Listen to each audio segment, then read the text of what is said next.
बिस्मिल्लाहिर्रहमानिर्रहीम अस्सलाम वालेकुम नाज़रीन, मैं हूं अहमद फवाद और आप देखते हैं मुझे मेरे यूट्यूब चैनल और फेसबुक पेज पर। नाज़रीन, तीन बड़ी अहम खबरें हैं जो कि आज के इस व्लॉग में मैं आपके साथ शेयर करने जा रहा हूं। सबसे पहले तो ये कि इमरान खान साहब की जानिब से शहबाज शरीफ की एक ही बाल पर 2 विकेट्स उड़ाई गई हैं। इमरान खान साहब ने जो कल मुल्तान का जलसा किया, उस जलसे के बाद ख़ास तौर पर एक कोहराम जो है वो बरपा है। इमरान खान साहब पेशावर क्यों गए, लॉन्ग मार्च का ऐलान क्यों नहीं किया गया, हालांकि तारीख तय हो चुकी है। एक तो मैं वो तारीख भी आपको बताऊंगा कि किस तारीख को इमरान खान साहब का लॉन्ग मार्च हुआ। 25 से 29 का इमरान खान साहब की जानिब से कहा है। एक तो डेट में आज के इस व्लॉग में आपके सामने रखने जा रहा हूं। और इमरान खान साहब ने बड़े वाज़ेह ये कहा था कि 20 तारीख को ऐलान किया जाएगा लॉन्ग मार्च की तारीख का, लेकिन उन्होंने नहीं किया। उन्होंने क्यों नहीं किया, बैकडोर राब्ते क्या हो रहे हैं और किसको अल्टीमेटम दिया जा रहा है, इस हवाले से एक्सक्लूसिव डिटेल्स आपके साथ में शेयर करूंगा।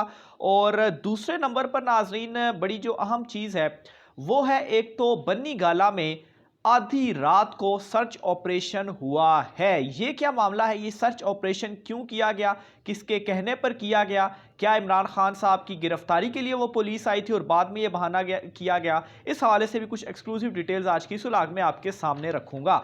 तो आगाज़ नाज़रीन पीछे जो कल मुल्तान में जलसा हुआ उससे रिलेटेड कुछ चीज़ें मैं आपको बताता चलूँ। मरीम नवाज़ के ऊपर इमरान खान साहब की जानिब से कल कुछ जुमले कहे गए कि मरीम नवाज़ जो बार बार मेरे अपने जलसों में मेरा नाम लेती है, तो जिस जज्बे से वो मेरा नाम लेती है कहीं उसका जो शोहर है कैप्टन सफदर वो उससे नाराज़ ना हो जाए। अब इस लाइन को लेकर बहुत एक कोहराम बरपा हुआ, ख़ास तौर पर जो कुछ सहाफ़ी हैं जिनको कहा जाता है कि वो नून लीगी सहाफ़ी हैं, उन लोगों की जानिब से बहुत ज़्यादा क्रिटिसिज्म इमरान खान साहब के ऊपर किया गया। फर्स्ट ऑफ ऑल एक चीज़ मैं आपको क्लियर करता चलूँ तो एक तो इमरान खान साहब की जानिब से ये जो अल्फाज कहे गए थे ये एक तंजिया या मज़ाहिया अंदाज में कहे गए थे। और दूसरे नंबर पर नाज़रीन, ये जितने भी लोग आज शोर मचा रहे हैं, जब ये ही चीज़ें इमरान खान साहब की जो अहलियाँ हैं बुशरा बेगम, उनके हवाले से, और उनका कुछ ताल्लुक भी नहीं है सियासत से। और चूँकि मैं खुद बतौर सहाफ़ी जब हम फील्ड के अंदर जाते हैं तो इन्हीं सहाफ़ियों से हम मिलते हैं, और ये जो अल्फाज इस्तेमाल किया करते थे खातून अव्वल के हवाले से और जादू टूने वाली खातून और इस तरह के उनको अल्फाज जो है वो कहते थे, और कहते थे पता नहीं वहाँ पर इतने बकरे पहुँच गए और ये हो गया तो तावीज़ें हो गई, तो बहुत घटिया किस्म की लैंग्वेज उनके ख़िलाफ़ इस्तेमाल की जाती रही। तो तब ये जो सहाफ़ी थे ये बिल्कुल खामोश भी रहते थे और बल्कि ख़ुद उस चीज़ को एंजॉय करते थे। और इमरान खान साहब की जानिब से जो मज़ाहिया अंदाज में एक लाइन कही गई उसके ऊपर इन्होंने कोहराम बरपा कर दिया। फिर उसके अलावा ये जो नवाज़ लीग है इनका माजी पूरा भरा हुआ है। बेनज़ीर साहिबा के ख़िलाफ़ इन्होंने क्या नहीं किया,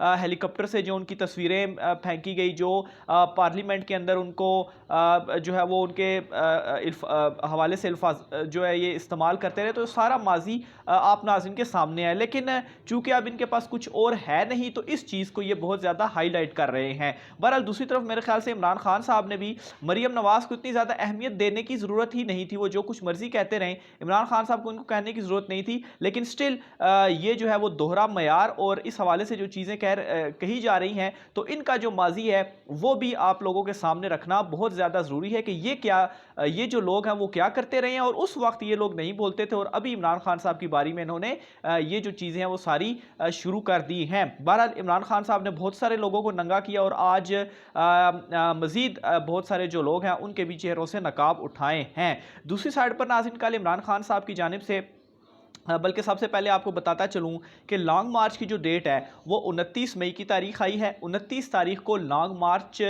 का जो फैसला है वो हुआ है। लेकिन नाज़रीन लॉन्ग मार्च से पहले ही ये भी मैं आपको बताता चलूँ, मामलात जो हैं वो इस वक्त चल रहे हैं। लॉन्ग मार्च की ज़रूरत नहीं पड़ेगी और मामलात तय हो जाएंगे, इलेक्शन की अनाउंसमेंट हो जाएगी। बल्कि असम्बलियाँ जो तहलील करने के हवाले से मैं गुज़श्ता कुछ वीलॉग्स के अंदर आपको बताता भी रहा हूँ कि असम्बलियाँ तहलील करने का फ़ैसला भी हो चुका है। और इमरान खान साहब ने जो कल अनाउंसमेंट नहीं भी की उसकी भी रीज़न यही है कि असम्बलियाँ तहलील करने का फ़ैसला हो चुका है। सिर्फ़ और सिर्फ जो नवाज़ शरीफ वो जो कुछ कानून EVM से रिलेटेड, ओवरसीज़ पाकिस्तानियों के वोट से रिलेटेड और जो नैब से रिलेटेड है उसकी तब्दीली के फ़ौरन बाद असम्बलियाँ तहलील करेंगे। और अभी ये जो कौमी असम्बली का इजलास चल रहा है इसी इजलास के अंदर ही ये चीज़ें होंगी और उसके बाद असम्बलियाँ तहलील कर दी जाएंगी।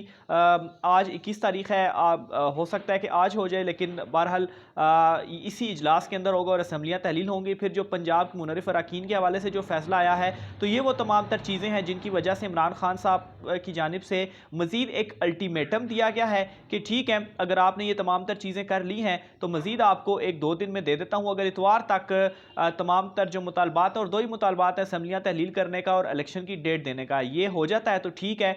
अदरवाइज़ इतवार वाले दिन वो अनाउंस कर देंगे और 29 तारीख का फैसला हुआ है, 29 मई को लॉन्ग मार्च की कॉल दी जाएगी।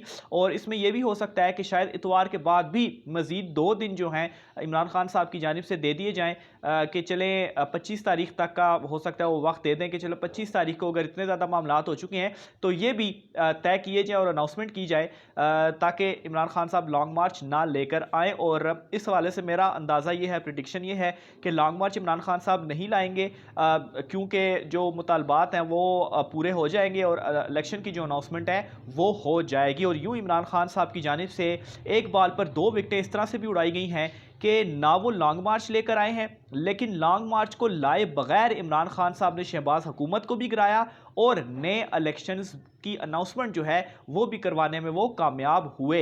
और ये आप देखेंगे कि इमरान खान साहब, एक तो अल्टीमेटम उनकी जानिब से खैर दिया जा चुका है, लेकिन उससे पहले ही जो मामलात हैं वो सारे हो जाएंगे क्योंकि इस वक्त कोई भी ये नहीं चाहता कि इमरान खान साहब ये लॉन्ग मार्च लेकर आएँ, क्योंकि ये वाकई लॉन्ग मार्च होगा और अवाम का समंदर होगा। ये कोई पीडीएम का लॉन्ग मार्च नहीं होगा जिसमें गिने चुने कुछ हज़ारों लोग या मदरसे के तलबा जो मौलाना फजल रहमान साहब जो हैं वो लेकर आते रहे हैं। तो बहरहाल ये वो रीज़न्स थी। और इमरान खान साहब जो पेशावर गए हैं, पेशावर में अपनी जो उनकी कोर कमेटी है वहाँ पर इजलास वगैरह भी करेंगे संडे वाले दिन, लेकिन उनको इस वक्त यही कहा जा रहा है कि चूँकि मामला तय हो रहे हैं तो हो सकता है कि अगर संडे तक भी अनाउंसमेंट नहीं होती इलेक्शंस की तो 2 दिन मजीद दे दिए जाएँ। लेकिन नाज़रीन 25 के बाद मजीद टाइम नहीं दिया जाएगा और 29 मई को अनाउंसमेंट जो है वो की जाएगी लॉन्ग मार्च की, अगर ये सारी चीज़ें अनाउंस नहीं होती। बहरहाल इस वाले से मैं आपको बताता चलूँ, जो इस वक्त मेरे पास इंफॉर्मेशन भी है, जो चीज़ें चल रही हैं, मामलात जो हैं वो इसी तरीके से हल हो जाएंगे। दूसरे नंबर पर नाज़रीन जो बन्नी गाला के हवाले से तफसीलात हैं वो भी मैं आपके साथ शेयर करूंगा कि बन्नी गाला में रात गैस सर्च ऑपरेशन हुआ है। ये नाजरीन इस अचानक से ये जो सर्च ऑपरेशन है ये क्यों किया गया, इस वाले से मैं आपको बताऊं। तकरीबन रात को आधी रात के बाद कोई अराउंड अबाउट 2 बजे के करीब का वक्त बताया जा रहा है, पुलिस की एक भारी नफरी जो थी वो बन्नी गाला में पहुंची। और सिर्फ पुलिस की नफरी नहीं पहुंची बल्कि जो कैदी वैन थी वो कैदी वैन भी उनके साथ पहुंची। वहां पर बाकायदा तौर पर जो सर्च ऑपरेशन था वो किया गया। और यहां पर यह भी बताता चलूं कि पाकिस्तान तहरीक इंसाफ के कोई 2000 के करीब जो कारकुनान हैं वो इस वक्त बन्नी गाला के बाहर टेंट लगाकर वहां पर बैठे हुए हैं इमरान खान साहब की रिहाइशगाह के बाहर। और उनकी मौजूदगी में वो लोग आए और जब पुलिस जो थी वो आई उस वक्त नारेबाजी भी होती रही, यहाँ तक कि पाकिस्तान तहरीक इंसाफ के रहनुमा अली अमीन गंडापुर जो थे वो भी बन्नी गाला में पहुँचे। लेकिन यहाँ पर एक पॉजिटिव पॉइंट ये है कि कोई किसी किस्म का तसादुम नहीं हुआ। जो पुलिस थी उनकी जानिब से ये कहा गया कि उन्हें खदशा था, इमरान खान साहब की सिक्योरिटी के हवाले से उनको खदशात थे और मुल्तान जलसे से पहले भी थ्रेट अलर्ट जो था वो उनको जारी किया गया। तो इस वजह से ये जो सर्च ऑपरेशन था वो बन्नी गाला के इतराफ़ में किया गया। बहरहाल यहाँ पर एक सवाल ये है कि अगर वो थ्रेट की वजह से सर्च ऑपरेशन कर रहे थे तो फिर कैदी वैन की वहाँ पर क्या ज़रूरत थी, वो तो तब लाई जाती है अगर आपने किसी को गिरफ्तार करना होता है। तो बहरहाल ये सवाल अपनी जगह पर मौजूद है। पॉजिटिव पॉइंट ये है कि वो जो 2000 लोग पाकिस्तान तहरीक इंसाफ के वहाँ पर मौजूद थे उनके साथ कोई तसादम जो है वो नहीं हुआ। और फिर इमरान खान साहब भी बन्नी गाला में मौजूद नहीं थे क्योंकि वो मुल्तान जलसे के बाद डायरेक्ट पेशावर में चले गए थे। बहरहाल यहाँ पर आपको एक चीज़ बताता चलूँ कि इमरान खान साहब की गिरफ्तारी के हवाले से मौजूदा हुकूमत का पहले प्लान ज़रूर मौजूद था, लेकिन एक तो जो इमरान खान साहब ने जलसे किए और जिस तरह से लोग इनके साथ निकले हैं इससे इस चीज़ ने मजबूर किया इस मौजूदा हुकूमत को बैकफुट पर जाने के लिए।